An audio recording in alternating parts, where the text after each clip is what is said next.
Wanafunzi katika shule ya sekondari ya juu ya Mwiruti katika kaunti ya Uasin Gishu wamepokea mafunzo kutoka shirika la kuwawezesha jamii Edmund Rice Eldoret Empowerment Program na shirika la kijamii Kilimani Buda kuhusu umuhimu wa kutunza mazingira. Mafunzo hayo yaliwalenga kuwajengea uelewa kuhusu athari za mabadiliko ya tabia nchi. Tupate Gideon Ngeno na taarifa hiyo kwa kina kwenye sehemu ya ripoti yako.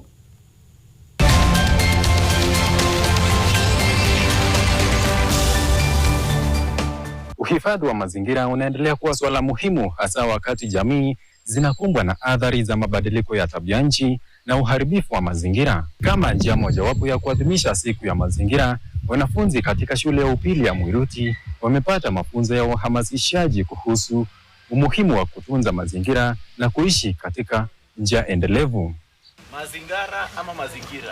Wanafunzi walielezwa kuhusu athari za mabadiliko ya tabia nchi na nafasi yao kama vijana katika kulinda mazingira. Imekuwa ni siku ambayo wanafunzi wamejitolea kuhamasisha wengine na jamii kwa jumla kuhusu matumizi mazuri ya mazingira na kuweza hata kuangalia vile ambavyo tunaweza kuhifadhi. Tukiangalia vile ambavyo janga la global warming na kubadilika pia kwa mitindo ya hewa na vile ambavyo wanaweza husika kama wanafunzi kwa kiwango yao tu ili wawezeshe kuweka mazingira yao sawa. Walisisitiza kuwa wanafunzi ndio nguzo kuu katika kuhakikisha mazingira yanabaki salama, huku wakisisitiza umuhimu wa kuendeleza juhudi hizi majumbani na hata katika jamii. Hao ndio main stakeholders wetu katika kuhakikisha mazingira iko salama.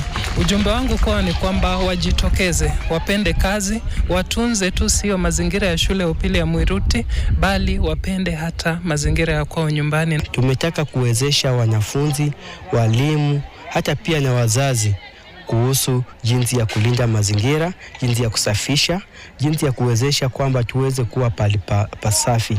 Shughuli hiyo imeleta matumaini ya kuwa na kizazi kinachojali na kutunza mazingira, huku jamii ikihimizwa kufanya juhudi kama hizi mara kwa mara badala ya kusubiri maadhimisho ya kila mwaka. Nikiripotia NTV Mashinani kutoka kaunti ya Uasin Gishu, mimi ni Gideon Ngeno.